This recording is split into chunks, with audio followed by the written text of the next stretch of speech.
Good morning, student. Today we will start with the revision of chapter 4, the key elements of the democratic government. But before starting it, let me tell you what we have learned in the previous lesson. We have learned about what is actually the government, why we need government, and what is actually the government play the role in our country.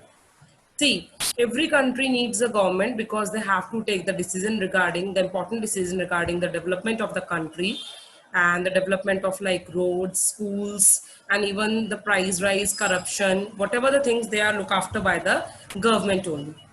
And if any problem is there, that is also looked after by the government only. So now we will learn about what is actually the key elements of the democratic government. Before telling you the key elements of the democratic government, let me tell you what is actually democratic government. In that, we have a right to choose our representative. So let's start with this lesson. So in this lesson, you will read about some of the key elements that influence the working of the democratic government. These include people participation and the resolution of the conflicts and equality and justice. And in this, we will also study about the struggle of South Africa, what they have, what the problem they have faced, what the struggle they have faced, that we will learn about in this lesson. So South Africa is a country, they have the people of several races. Like we're having the black races also, we're having the white races also, and we are having the Indian laborers and the trader. Now, there you will thinking what is actually what problem they have faced. See, there is a lot of discrimination between the white races. The white people, they think that they are more superior than the black one. Then that this problem is faced by the people of the South Africa. There is a lot of discrimination between the black, Indian, and the colored races. And what is actually we will go through in this lesson. So there was a story that a girl, Maya, what she was doing, she was helping her mother in clearing up the old boxes. And what she found a scrap of pictures, newspaper, and article. And there are many pictures of young school boy of around 15 years of age. The name of the boy was Hector, and he was shooted by the police. Why he was shooted by the police? The reason was that he protest against the like he was the black one and he protested, and during the protest he was killed and shot by the police. So the girl Maya, she was very much curious and she asked her mother ki, wow, what is the reason for that, why he was killed. The mother explained that South Africa was early governed by there was a law, party law was there, in which their people are divided into white, black, and the Indian races. According to this law, the people who are black one are not allowed to mingle with the white one. Means white are more superior, and they are the black one. They are very treated very badly. So Maya could not believe her ears. Like now, time is changed. Like you can see in our country also, Dr. Bhimrao Ambedkar, he also fought for the like the people for the lower caste, and ultimately the now the lower caste people are also treated equally. Similarly, in the South Africa also, the problem was that, and she was not able to like believe that there is also discrimination was there. Actually, what actually happened, the Hector and the other students were being forced to learn the language, but they don't want to. They want to learn their own language. And on 16 June 1976, he was killed.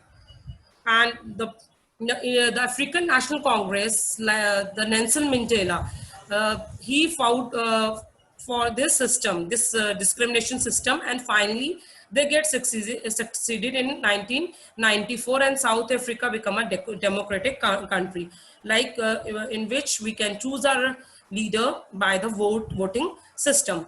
And what are the discrimination? Let me tell you, there are many discrimination was at that time. Like the black ones, they are not supposed to travel with the white one people. They have different buses. They have even the non-whites were not allowed to give the vote also. And the best land was reserved for the white people, and non-whites have to live in the worst available land. So again, I'm telling you what the problem they are facing. First problem was they are not supposed to travel in the train and the buses. Even the bus stops were different for the black and the white, and the non-whites were not allowed to vote also. First, they are not allowed to travel in the train and the buses. They have different bus stops, and are not allowed to give the vote, and they are not supposed to give the vote, and even they don't have the good land. The good land and the best land were given to the white people. So these are discrimination that faced now because of the struggle of Nelson Mandela. Finally, in 1994, South Africa become a democratic country. So how you can participate in the government? How can we can participate? We can participate in the government. We have also learned in the previous lesson, we can participate through the vote, because government have given us right to give a vote, and we can choose our representative by this.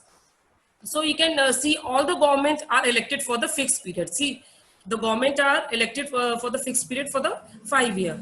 Once they're elected, the government can stay in the power only for that period only. And if they want to re-elect, like, then again, like if they have done a lot of good for the country, then there is a possibility that people will re-elect them after 5 years. So this is a movement when the people can sense their power in the democracy. So we have the power of vote, so we should use it very carefully, because vote is our power. We should choose a representative that do the development of our country, and that take our country to the glory. And there are other ways of also participating in the government. What are the other ways? Like, suppose if you don't want, like you want to criticize the working of the government, how you can do that? See, you can do the rallies, or you can also organize a signature campaign also. The government tried to explain and defend its decision, but finally listen to the people opinion with a withdraw. See, when people can do the rallies also, they can do the dharnas also, they can do the protest if they don't like what the government have implemented. Like, you can underline this also, the include dharna. You can see now, I will show you the picture. You can see in this picture the people, they are doing like they are doing the strike, and they are doing the rallies, and this is how they can participate the other way. Apart from the vote, they can participate in the working of the government. And even the newspaper and magazines and TV also play a very important role, and they also discuss the government issues and the responsibility. See, whatever the problems are there, what are the protests are there, they need to be resolved, right? There should be solution of every problem. There is no problem without solution. Every problems come, then solution also come. So the conflict occur when the people have different culture, religion, and economic background, and the government is responsible to resolve the conflict. Read about some of the conflicts, like we having the different conflicts, like I explain you. There was, like, if you are facing any problem regarding anything, you can suppose you have any problem, you can go to the court. Religious position and the celebration can sometimes lead to conflicts. For example, the root or position, like may lead to conflict. The government, particularly the police, play a very important role in maintaining the peace, law and order. See, if anything is there, police is there, and if something is going wrong to you, you can go to the court also. So this is how the government look after. Even the Indian constitution lays down the basic rules and laws that allowed by everyone. These laws are both government and the people. See, they are for the government and the people, and conflict and the differences have to be resolved according to these laws. We can read in this in the later class, we will read in detail. So there was one more conflict we will discuss before completing the lesson. One conflict in between the Karnataka and the Tamil Nadu. And what is the issue? The issue was the Kaveri water. Though they both are getting the water, but then also they have a dispute. Like but that conflict arises because both the dams are on the same river. So downstream in Tamil Nadu can be only be filled up if the water is released from the upstream one located in Karnataka. So there was an issue. So this was also solved by the central government. Central government has taken a step to, and they have given the fair distribution is worked out for both the states. So they have given a fair distribution. That's why the problem is sorted out. Now the next one is your equality and justice. One key of the ideas of democratic government is comment to equality and justice. Equality and justice should be there. Like everyone is equal. Like you have studied in the earlier lesson, there was untouchability was banned now. Now the girls have equal right. They all have also, they can also study like the boys. Like the in the previous lesson you have learned about stereotype thought. So these are the things, and you have also learned about Dr. Bhimrao Ambedkar. So I hope so this lesson is clear to you. Go through